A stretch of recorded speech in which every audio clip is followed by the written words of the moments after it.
Aparentemente fue uno de los mayores logros de la historia, la desaparición de un barco entero. Para asombro de los espectadores, no solo era indetectable para el radar, sino invisible también ópticamente.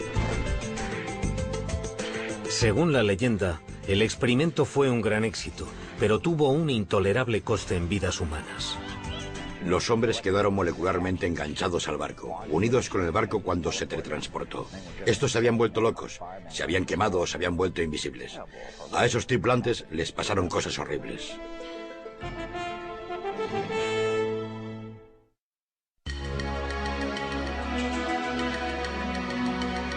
Los barcos de guerra oxidados no suelen aparecer en las páginas de Playboy. Aún así, entre los desnudos de la edición griega de 1996 hay fotos de un barco llamado Leone.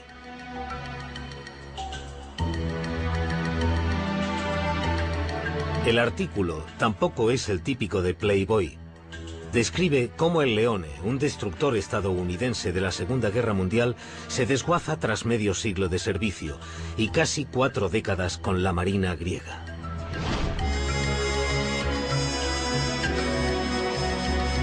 Pero es que este no es un buque de guerra normal. El buque que los griegos llaman Leone tiene un pasado legendario. Hace mucho tiempo se lo conocía como el USS Eldridge, en la época en la que supuestamente fue objeto de un audaz experimento de teletransporte e invisibilidad.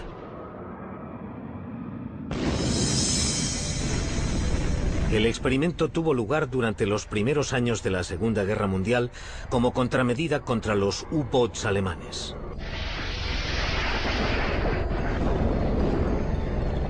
Los convoys aliados eran un salvavidas. Traían hombres, productos y armas en el momento de mayor necesidad, pero eran lentos y problemáticos, y a menudo estaban fabricados con piezas de barcos viejos y decrépitos. Los barcos que los protegían estaban por detrás de los submarinos enemigos, ya que tenían mayores ángulos de rotación. Un U-boat podía maniobrar mucho mejor que un destructor, meterse en el convoy y centrarse en un objetivo sin defensas.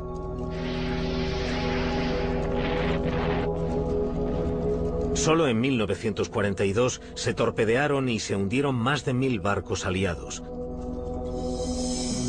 Para combatir a los submarinos, la Marina estadounidense desarrolló un barco de guerra más manejable llamado destructor escolta. Un destructor escolta es un barco antisubmarino. Es como un destructor, pero no es tan rápido. Y tiene un radio de giro mucho más pequeño. Puede que no solo tuviera una mejor maniobrabilidad. Los que creen en el experimento Filadelfia dicen que había planes para darle al destructor escolta una gran ventaja sobre los submarinos. Invisibilidad. El supuesto invento de nada menos que Albert Einstein. Einstein, de hecho, trabajaba para la Marina en esa época. Oficialmente trabajaba en ideas para armas convencionales, incluyendo torpedos y minas submarinas. Pero eso era para ocultar el verdadero proyecto de Einstein, o eso dicen los que creen en la historia, entre ellos un supuesto testigo ocular del experimento llamado Carlos Allende. Según Allende, la Marina usó una variación de la teoría del campo unificado de Einstein, que en ese momento estaba supuestamente incompleta. Usaron la teoría del campo unificado para curvar la luz, para volver invisible el barco, porque estaba rodeado de una niebla electromagnética. También fue Allende el que desveló la identidad del presunto barco de pruebas, un destructor escolta llamado USS Eldridge. Ese salto a lo desconocido de la tecnología no se hizo sin miedos, o eso es lo que dice Alfred Bielek, que declara haber formado parte del equipo científico. Todos estábamos muy preocupados y debo añadir que desde 3 días antes, desde el 9º día, muchos de los que formábamos parte de ese equipo y trabajábamos en el proyecto tuvimos una extraña sensación que nos indicaba que algo iba muy mal.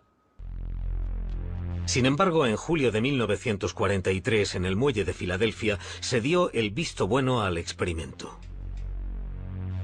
Alrededor del Eldridge se encendieron potentes campos electromagnéticos. A bordo, una reducida tripulación.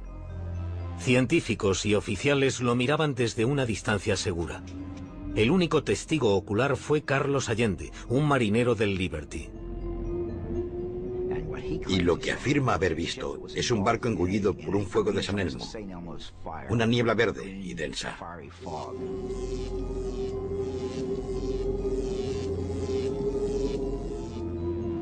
Mientras la niebla electromagnética se traga el Eldridge, se manifiestan extraños efectos ópticos. Y mientras miraba, pudo incluso meter un brazo en lo que él llamaba el terrible flujo de energía. Y el barco desapareció. Para asombro de los espectadores, no solo era indetectable para el radar, sino invisible también ópticamente. El Eldridge consiguió presuntamente la forma suprema de camuflaje, la invisibilidad. Pero entonces tuvo lugar un efecto aún más extraño: teletransporte.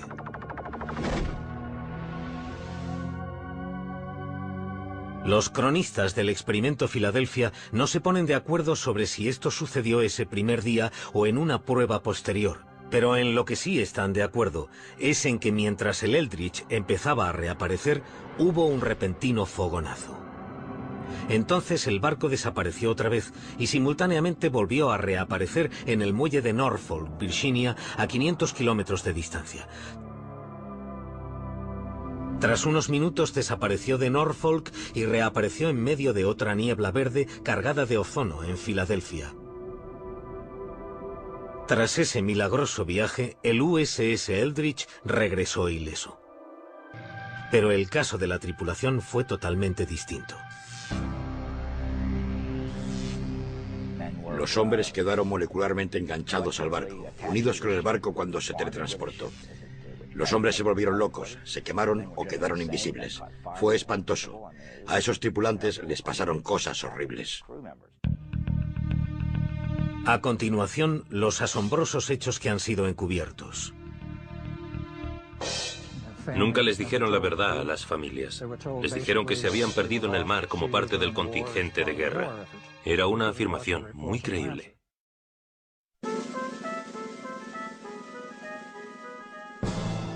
Muelle Naval de Filadelfia, verano de 1943. Según la leyenda, el USS Eldridge volvió tras ser teletransportado cientos de kilómetros. Cuando se materializó en la espesa y verde niebla, los observadores estaban alucinados por el logro. Pero su emoción se convirtió en horror. Las moléculas se habían mezclado, humanos y metal. Los miembros se habían fundido con los mamparos. Una visión espantosa. Lo primero que encontraron fue a dos marineros enterrados en la cubierta de acero. Estaban literalmente dentro del acero, muriéndose o casi muertos. Había dos más de pie en el mamparo, también enterrados en acero. El quinto hombre tenía la mano enterrada en el acero. Otros marineros habían desaparecido, se habían vaporizado. Los supervivientes tenían otros problemas debido a los poderosos campos electromagnéticos a los que habían estado expuestos. Los hombres se habían vuelto locos, se habían quemado o se habían vuelto invisibles. A esos tripulantes les pasaron cosas horribles. El problema era que el sistema nervioso humano no podía asimilar la exposición a campos magnéticos y eléctricos de ese nivel, y les causó daños neurales. El daño nervioso era tan grave que algunas de las víctimas fueron internadas mientras se las clasificaba como muertas en combate. Nunca les dijeron la verdad a las familias. Les dijeron que se habían perdido en el mar como parte del contingente de guerra. Era una afirmación muy creíble. En una de las versiones de la historia, los hombres eran susceptibles a algo llamado congelación, que era entrar y salir de la invisibilidad.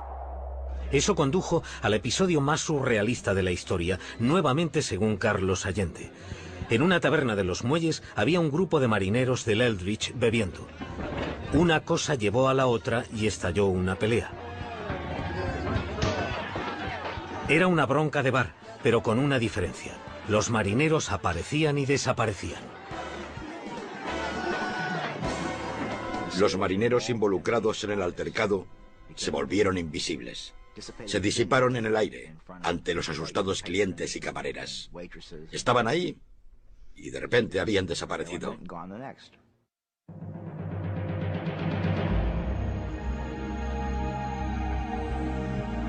Enfrentados a estos extraños efectos y a la carnicería del Eldridge, se dice que la Marina desechó toda la operación. Se disolvió el equipo científico y se cancelaron los siguientes experimentos. Aparentemente, el diario de a bordo del Eldridge se alteró para mostrar que nunca había estado en el muelle de Filadelfia. Se obligó a los testigos a firmar juramentos de silencio draconianos.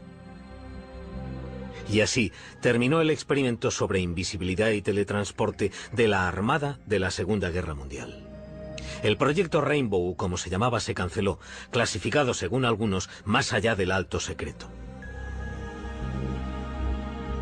La leyenda dice que la Marina no había hundido el experimento lo suficiente. Una sombría figura se escaparía de sus elaboradas precauciones de seguridad para explicar la historia del experimento Filadelfia.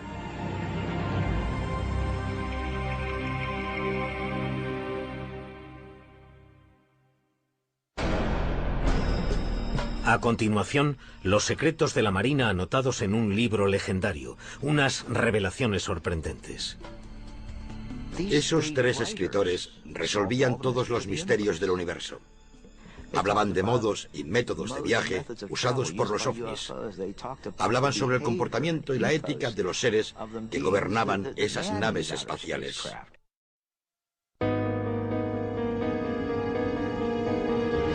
Cómo se originó la historia del experimento Filadelfia es una leyenda por derecho propio y tiene que ver con ovnis, oficiales navales visionarios y la curiosa vida y la misteriosa muerte de Maurice K. Jessup.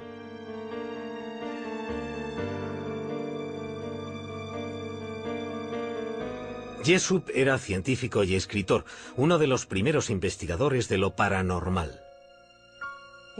Las cosas inexplicables le producían curiosidad y siempre pensó que la ciencia debía estudiar las excepciones, las irregularidades, creo que las llamaba, las cosas que no encajaban con las teorías. En 1955 publicó The Case for the UFO. El libro es un valiente intento por legitimizar un tema que las revistas baratas y las películas de serie B ya habían corrompido.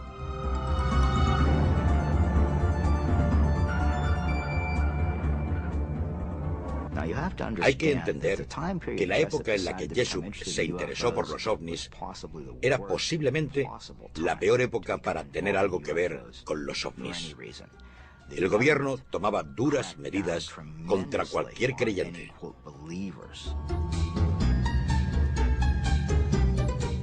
Este desprecio oficial ocultaba un interés real del gobierno. Había informes de pilotos militares acerca de objetos voladores que nadie podía explicar.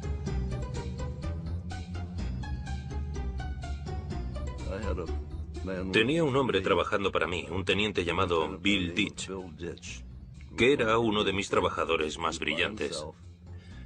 Estaba solo y miró a un lado y dijo que había algo volando en formación a su lado.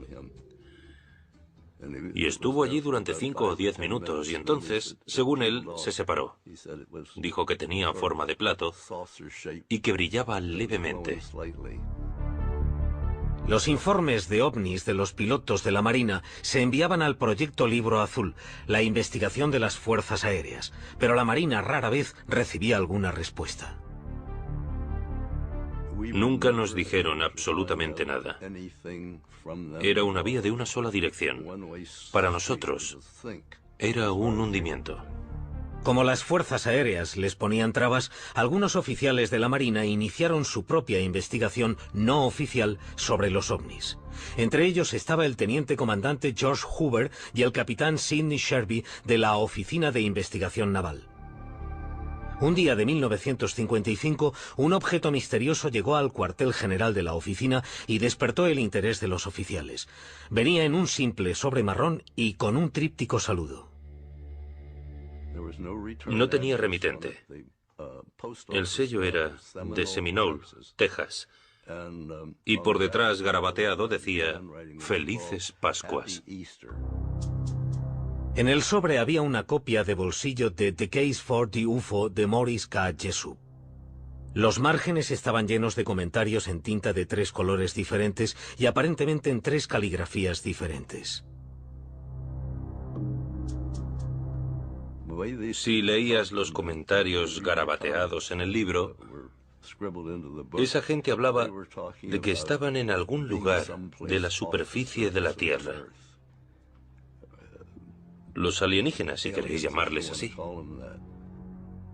Esos 3 escritores resolvían todos los misterios del universo. Hablaban de modos y métodos de viaje usados por los ovnis. Hablaban sobre el comportamiento y la ética de los seres que gobernaban esas naves espaciales. Los escritores también afirmaban conocer un proyecto ultrasecreto llevado a cabo durante la Segunda Guerra Mundial en el que había desaparecido un buque de guerra. Experimentos de campo de la Marina estadounidense. En octubre de 1943, según el libro, se producía la invisibilidad de un barco y su tripulación. Los resultados habían sido tan aterradores que por suerte habían detenido la investigación. Es la primera mención a lo que se conocería como el experimento Filadelfia, el nacimiento de una leyenda. Los oficiales de la Marina se sintieron intrigados por el libro. Llamaron a Morris Jessup al cuartel general de la oficina para ver si el autor podía arrojar alguna luz sobre su origen. Jessup reconoció la caligrafía del libro. Era extraño, pero había recibido cartas escritas con la misma inconfundible letra. Estaban firmadas por un hombre que se identificaba como antiguo marino mercante, Carlos Allende. El estilo de escritura de Carlos Allende proclamaba que estaba loco. Aún así, quizás el hombre solo exageraba algo que había visto o había oído. Desde entonces, la gente se ha mostrado perpleja ante el aparente interés militar de alto nivel en un libro sobre los ovnis. Morris K. Jessup quedó asombrado por el interés de la Marina. Se dice que empezó su propia investigación sobre el experimento Filadelfia. En 1959 presuntamente hizo un gran descubrimiento e iba a compartirlo con un colega llamado Dr. Manson Valentine. En abril de 1959, Morris Jessup llamó a su amigo, el Dr. Valentine, y le dijo: creo que he encontrado algo que tiene que ver con el experimento Filadelfia, que he estado investigando, y quiero mostrarte lo que he encontrado. Quedaron para cenar y hablar de su investigación al día siguiente. Sin embargo, al día siguiente, el 20 de abril de 1959, se descubrió el coche de Jessup en un parque de Coral Gables, Florida. El motor aún estaba en marcha. Había una manguera que iba desde el tubo de escape al interior del coche. Dentro estaba Morris K. Jessup, que todavía respiraba, aunque murió poco después envenenado por el monóxido de carbono. Aparentemente suicidio. ¿Lo era? Es muy interesante que en lugar de ir a casa del Dr. Valentine, eligiera ir a un parque y, presuntamente, suicidarse. Desde entonces, la naturaleza de la muerte de Jessup ha sido muy controvertida. Algunos creen que le asesinaron por lo que sabía sobre el experimento Filadelfia. Otros dicen que se quitó la vida debido a su reciente divorcio y al hostil recibimiento de sus libros. Sigue siendo un misterio incluso para su hija. Ella cree que tenía muchas cosas por las que vivir, pero admite sinceramente que lo contrario también podría haber sido cierto. Su mujer, Marjorie, me llamó para decirme que había muerto. Y mi reacción en ese momento fue decir, ¿cómo lo ha hecho? Así que para mí debía de estar deprimido en ese momento. Es curioso, hasta que me lo ha preguntado no había pensado en ello, desde hace mucho tiempo. Pero dijo que había muerto y yo pregunté, ¿cómo lo ha hecho? Sea como sea, la muerte de Morris Jessup añade misterio y credibilidad al experimento Filadelfia. Es una historia muy triste. Pero que hiciera eso ayudó a propagar y autentificar los rumores de que había algo, que esto tenía algo de cierto.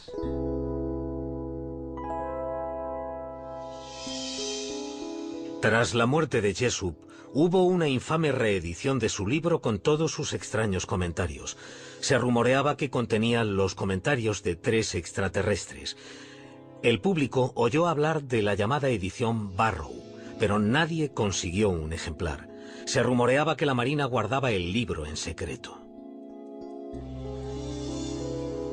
Asimismo, todo el mundo había oído hablar de Carlos Miguel Allende, pero nadie podía encontrarle.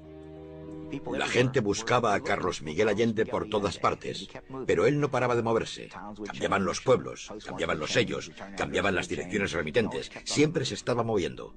Creía que estábamos todos de acuerdo en que no se le encontraría, que era un hombre muy misterioso. Posiblemente temía por su vida debido a lo que había visto.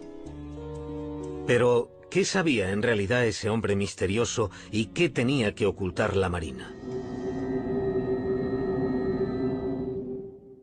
A continuación, exponemos los hechos del misterioso y accidentado experimento. Y la tripulación del USS Eldridge cuenta lo que cree que ocurrió.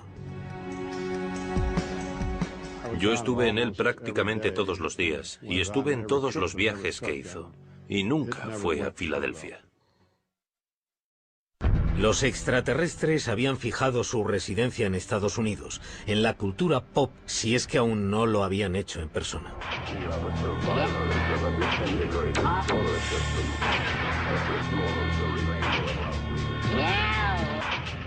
Los ovnis, Roswell, los ovnis de los 50, Expediente X, Alien, más Alien, hombres de negro, monstruos del lago Ness, juguetes, camisetas, figuras, libros, juegos.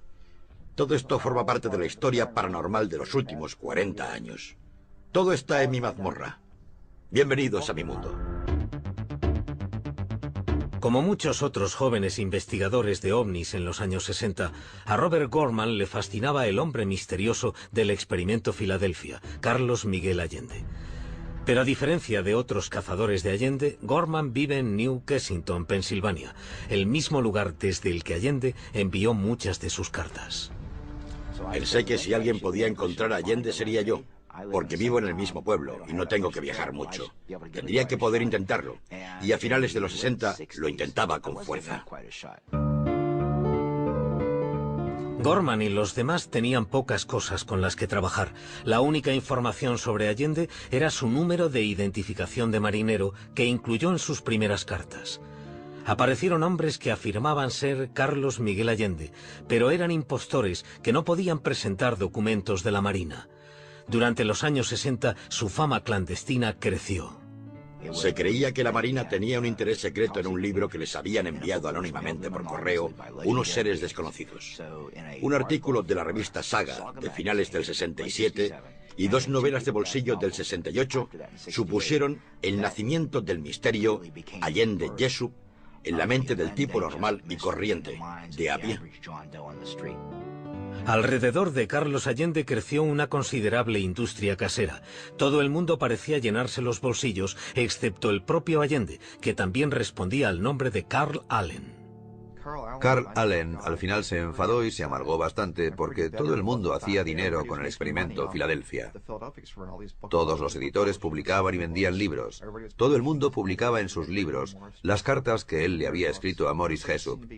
Todo el mundo parecía estar haciendo dinero con esa historia, menos la persona que se la había inventado, Carl Allen. Así que en el verano del 69, Carl M. Allen, con una copia de la edición Barrow en la mano, entró en el cuartel general de la Oficina de Investigación Naval y confesó que todo aquello era una broma de mal gusto. Dijo que eran las mentiras más delirantes que había escrito nunca. Su confesión fue el segundo gran golpe que recibió el movimiento OVNI en un año. A principios de 1969, las fuerzas aéreas dejaron oficialmente de suministrar fondos para las investigaciones de lo paranormal. Dijeron que los ovnis no existían. Cerraron filas con la Marina, que había abandonado su búsqueda no oficial de extraños objetos voladores. El estudio de los ovnis no solo perdió su legitimidad en el gobierno, sino también a su chico de bandera, el supuesto extraterrestre Carlos Allende. Pero de ningún modo significó el final de la leyenda del experimento Filadelfia. En 1975, el Triángulo de las Bermudas de Charles Berlitz se convirtió en una sensacional editorial. Entre los informes sobre barcos y aviones desaparecidos estaba la historia del experimento del barco invisible de la Segunda Guerra Mundial.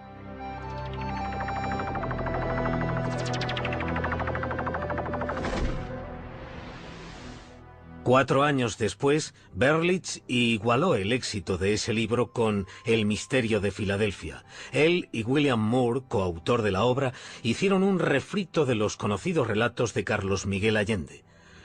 Oportunamente, Allende se retractó de su confesión y volvió a predicar el evangelio del experimento de invisibilidad.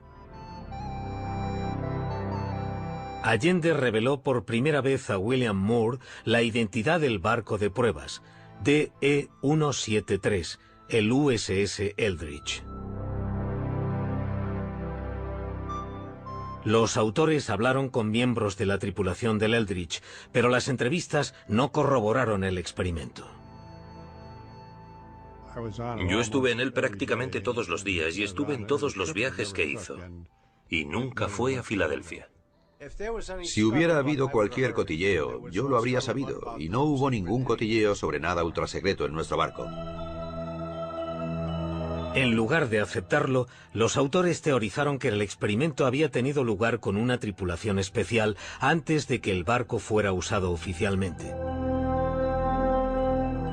Esta explicación también es discutida por miembros de la tripulación que dicen que estuvieron con el Eldridge desde su construcción hasta el combate. Algunos de los miembros de nuestra tripulación estaban en Newark, Port Newark, en el edificio federal de navegación. Estaban allí mientras se ensamblaba el barco para enterarse de todos sus entresijos, y zarparon con el Eldridge.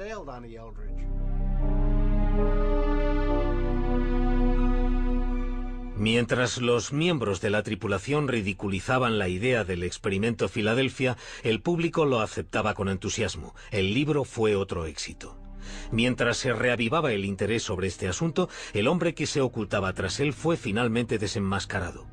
Sucedió gracias a una increíble coincidencia. Robert Gorman y Carlos Allende vivían en el mismo pueblo, New Kensington, Pensilvania. En 1979, Gorman hablaba con un vecino, un hombre llamado Allen, que de repente le reveló que era el padre de Carl Allen, alias Carlos Miguel Allende, y que tenía documentos para demostrarlo. Me dijo: Carl nos envía cosas continuamente. Deje que vaya a buscar algunos de sus papeles. Desapareció y volvió al cabo de un momento con una caja bastante grande, pesada, con 2 asas. Y me dijo: tome, puede usar todo lo que hay aquí dentro. Sírvase usted mismo. Mire, aunque me sentía bastante escéptico. No sé por qué me sentía escéptico. Y la abrí y había un fajo de papeles de marinería. Y miré una esquina y vi esos hermosos números: 7416175.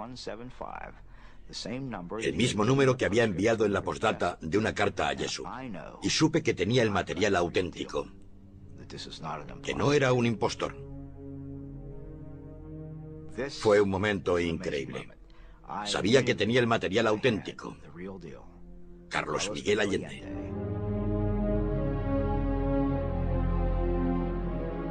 El material auténtico resultó ser bastante diferente a la leyenda del señor Allende.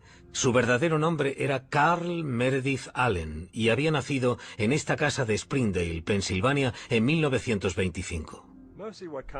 Lo primero que me viene a la mente sobre Carl Allen, mi hermano mayor, es que era muy inteligente,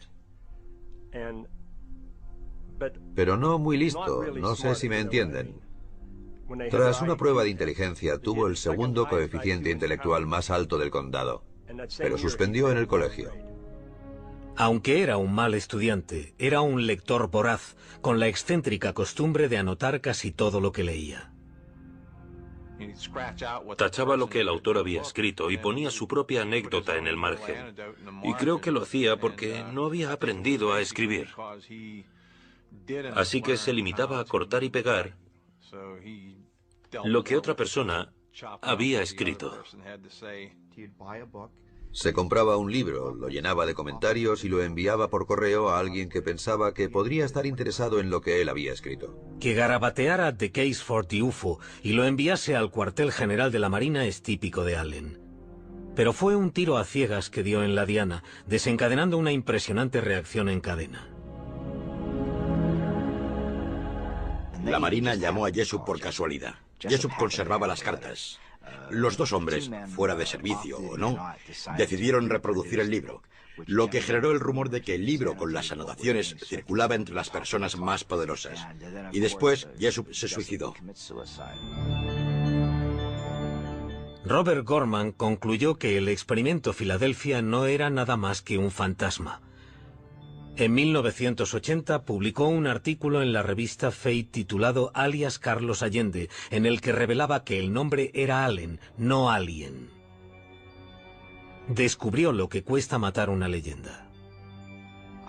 Envié preguntas a diferentes e importantes personalidades relacionadas con los ovnis, gente que dirigía revistas, y lo que recibía era más que una simple evasiva. Casi me ponían en la lista negra. Todo iba bien cuando escribí artículos a favor de los ovnis y sobre los hombres de negro y los misterios del universo, pero no querían saber nada de Carlos Allende.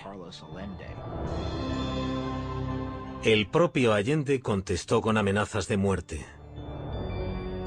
En el reverso de un sobre que envió a su padre, incluso mencionaba que el único motivo por el que no había matado a Gorman era porque aún no lo había atrapado.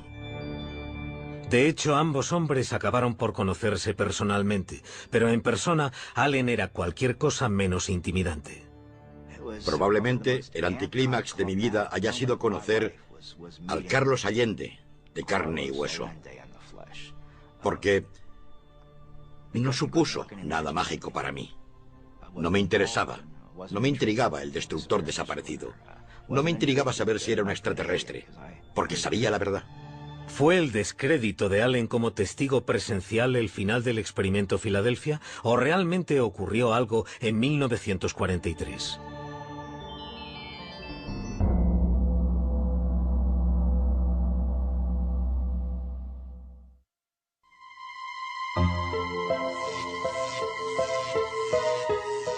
A continuación, lo que dijo la Marina y cómo se desvaneció la leyenda del barco desaparecido.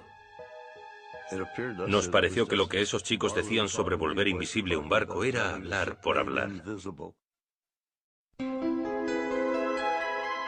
Verano de 1996, 53 años después de haber estado supuestamente involucrado en un experimento sobre la invisibilidad, el USS Eldridge vuelve a desaparecer. Desde 1955, el buque de guerra ha servido en la Marina griega bajo un nombre nuevo, el Leone.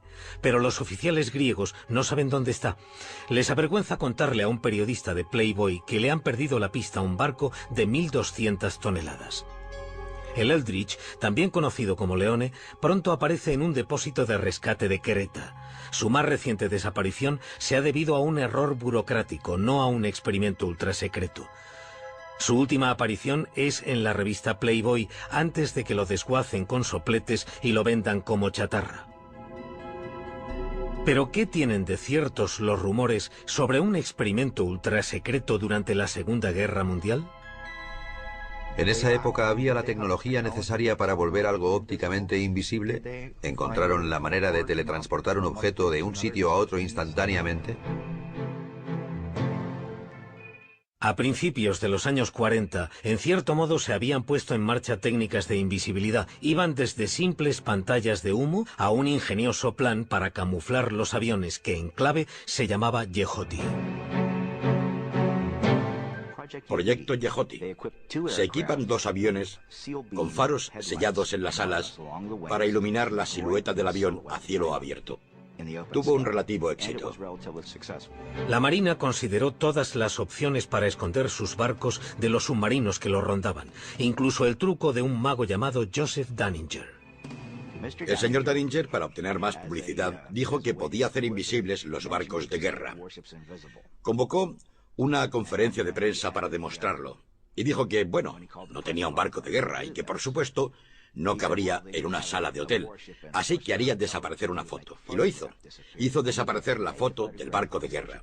Los militares se enteraron y fueron a verle. Y le obligaron a decir que no, que realmente no tenía ningún modo de hacer invisibles los barcos de guerra. Pero mencionó que había un par de técnicas que le rondaban por la cabeza que podrían hacerlos un poco más difíciles de ver. Lo que les dijo se mantuvo en secreto. Y Daninger se lo llevó a la tumba. Otra práctica naval pudo alimentar la fábrica de rumores, una técnica para esconder a los barcos de las minas magnéticas llamada desmagnetización. La desmagnetización es un método en el que se ponen cables en el casco de un barco para hacerlo invisible a las minas magnéticas. Siempre sabíamos que iba a haber desmagnetización, porque recogían todos los relojes. Cualquier cosa que dijera la hora, lo recogían todo, y lo dejaban en tierra para que el campo magnético no estropeara los relojes. Durante la Segunda Guerra Mundial, la Marina tenía una zona de pruebas poco conocida en Chesapeake Bay. Cualquier buque de guerra equipado con un equipo desmagnetizador les habría visitado. Y cuando un barco tenía un equipo de desmagnetización, se usaba en esa zona para ver si hacía contacto con alguno de los puntos de control o no. Y cuando pasaba y no dejaba ninguna señal, se consideraba que el equipo de desmagnetización funcionaba y se dejaba marchar el barco. La Marina sostiene que la fuente original de la leyenda del barco desaparecido fue una exageración del proceso de desmagnetización. Nos pareció que lo que esos chicos decían sobre volver invisible un barco era hablar por hablar. Y la invisibilidad de la que hablaban era la invisibilidad magnética para la desmagnetización.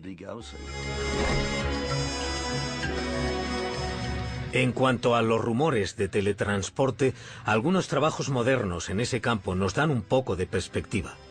Por ejemplo, en Caltech, en Pasadena, sobre una mesa que flota sobre un cojín de aire. Disparando un rayo láser a través de un laberinto de espejos, los científicos producen un efecto llamado teletransporte cuántico. Es la realización en miniatura de algo sacado de Star Trek. Es algo tan fantástico en este momento, científicamente hablando, que está casi en el campo de la ciencia ficción. Sin embargo, los científicos solo han conseguido teletransportar partículas subatómicas llamadas fotones. Lo que no prevén es la manera de teletransportar cualquier objeto sólido, y mucho menos un buque de guerra de 1.200 toneladas. Si cojo un estado arbitrario de 300 partículas cuánticas, solo para escribir qué es ese estado, necesito más información que partículas hay en el universo. La idea de teletransportar un sistema material de cualquier medida está muy lejos de las capacidades técnicas de cualquier futuro previsible. Hay un pequeño pero intrigante punto de contacto entre el teletransporte y la historia del experimento Filadelfia. Se dice que fue Albert Einstein el que ideó el experimento, y el teletransporte cuántico utiliza un principio que Einstein llamaba acción a distancia, que es una misteriosa interrelación entre objetos distantes. Él fue el primero en señalar la existencia de ese recurso en un artículo de 1935. En un contexto totalmente diferente, no para usarlo como teletransporte. En realidad lo había sugerido como contraejemplo de la teoría de la mecánica cuántica. Aunque él no lo pretendiera, la teoría de Einstein se convirtió en una de las inspiraciones del teletransporte cuántico. Los hechos demostrables que hay en el experimento Filadelfia son muy pocos. Y aún hay algunas preguntas sin respuesta. ¿Por qué la Oficina de Investigación Naval se interesó por un libro sobre ovnis que contenía la historia de un barco de la Marina desaparecido? ¿Y por qué se suicidó el autor de ese libro en el momento en que iba a revelar todo lo que sabía? La historia del experimento Filadelfia ha sobrevivido al descrédito de su creador, Carl M. Allen. Ha vivido más que el propio Allen, que murió en un asilo de Colorado en 1994. El misterio y el mito continuaron evolucionando. Giro mucho más pequeño. Puede que no solo tuviera una mejor maniobrabilidad. Los que creen en el experimento Filadelfia dicen que había planes para darle al destructor escolta una gran ventaja sobre los submarinos. Invisibilidad. El supuesto invento de nada menos que Albert Einstein. Einstein, de hecho, trabajaba para la Marina en esa época. Oficialmente trabajaba en ideas para armas convencionales, incluyendo torpedos y minas submarinas. Pero eso era para ocultar el verdadero proyecto de Einstein, o eso dicen los que creen en la historia, entre ellos un supuesto testigo ocular del experimento llamado Carlos Allende. Según Allende, la Marina usó una variación de la teoría del campo unificado de Einstein, que en ese momento estaba supuestamente incompleta. Usaron la teoría del campo unificado para curvar la luz, para volver invisible el barco, porque estaba rodeado de una niebla electromagnética. También fue Allende el que desveló la identidad del presunto barco de pruebas, un destructor escolta llamado USS Eldridge. Ese salto a lo desconocido de la tecnología no se hizo sin miedos, o eso es lo que dice Alfred Bielek, que declara haber formado parte del equipo científico. Todos estábamos muy preocupados y debo añadir que desde 3 días antes, desde el normal, el buque que los griegos llaman Leone tiene un pasado legendario. Hace mucho tiempo se lo conocía como el USS Eldridge, en la época en la que supuestamente fue objeto de un audaz experimento de teletransporte e invisibilidad.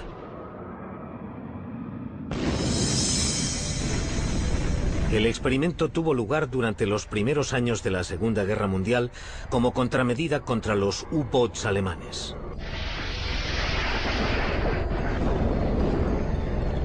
Los convoys aliados eran un salvavidas. Traían hombres, productos y armas en el momento de mayor necesidad. Pero eran lentos y problemáticos, y a menudo estaban fabricados con piezas de barcos viejos y decrépitos. Los barcos que los protegían estaban por detrás de los submarinos enemigos, ya que tenían mayores ángulos de rotación. Un U-boat podía maniobrar mucho mejor que un destructor, meterse en el convoy y centrarse en un objetivo sin defensas.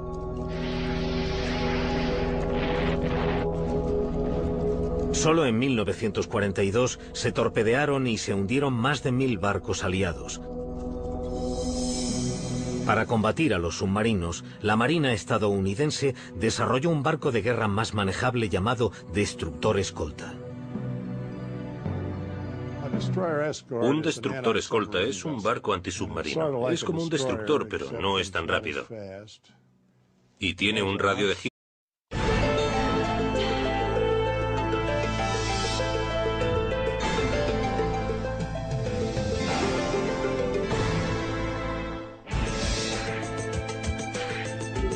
Aparentemente fue uno de los mayores logros de la historia, la desaparición de un barco entero. Para asombro de los espectadores, no solo era indetectable para el radar, sino invisible también ópticamente. Según la leyenda, el experimento fue un gran éxito, pero tuvo un intolerable coste en vidas humanas. Los hombres quedaron molecularmente enganchados al barco, unidos con el barco cuando se teletransportó. Estos se habían vuelto locos, se habían quemado o se habían vuelto invisibles. A esos tripulantes les pasaron cosas horribles.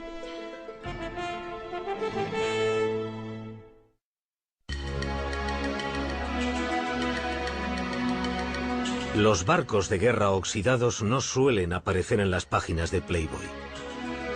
Aún así, entre los desnudos de la edición griega de 1996 hay fotos de un barco llamado Leone.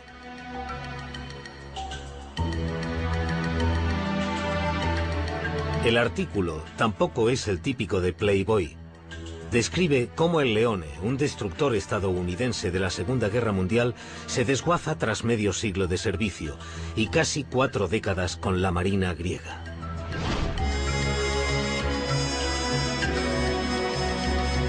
Pero es que este no es un buque de guerra, no. Noveno día, muchos de los que formábamos parte de ese equipo y trabajábamos en el proyecto tuvimos una extraña sensación que nos indicaba que algo iba muy mal. Sin embargo, en julio de 1943, en el muelle de Filadelfia, se dio el visto bueno al experimento. Alrededor del Eldridge se encendieron potentes campos electromagnéticos. A bordo, una reducida tripulación. Científicos y oficiales lo miraban desde una distancia segura. El único testigo ocular fue Carlos Allende, un marinero del Liberty. Y lo que afirma haber visto es un barco engullido por un fuego de San Elmo. Una niebla verde y densa.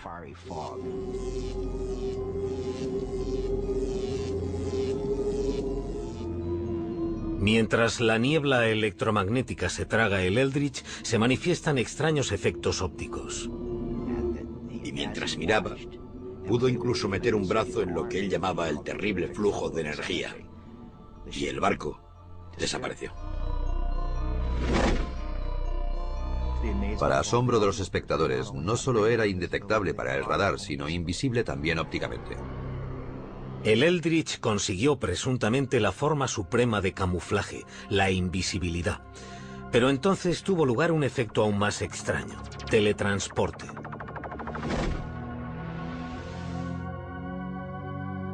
Los cronistas del experimento Filadelfia no se ponen de acuerdo sobre si esto sucedió ese primer día o en una prueba posterior. Pero en lo que sí están de acuerdo es en que mientras el Eldridge empezaba a reaparecer, hubo un repentino fogonazo.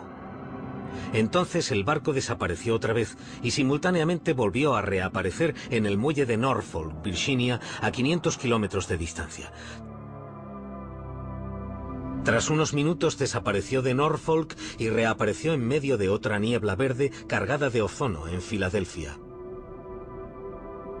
Tras ese milagroso viaje, el USS Eldridge regresó ileso. Pero el caso de la tripulación fue totalmente distinto. Los hombres quedaron molecularmente enganchados al barco, unidos con el barco cuando se teletransportó. Los hombres se volvieron locos, se quemaron o quedaron invisibles. Fue espantoso. A esos tripulantes les pasaron cosas horribles. A continuación, los asombrosos hechos que han sido encubiertos. Nunca les dijeron la verdad a las familias. Les dijeron que se habían perdido en el mar como parte del contingente de guerra. Era una afirmación muy creíble.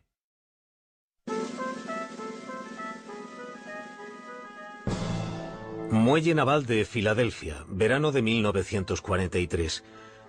Según la leyenda, el USS Eldridge volvió tras ser teletransportado cientos de kilómetros. Cuando se materializó en la espesa y verde niebla, los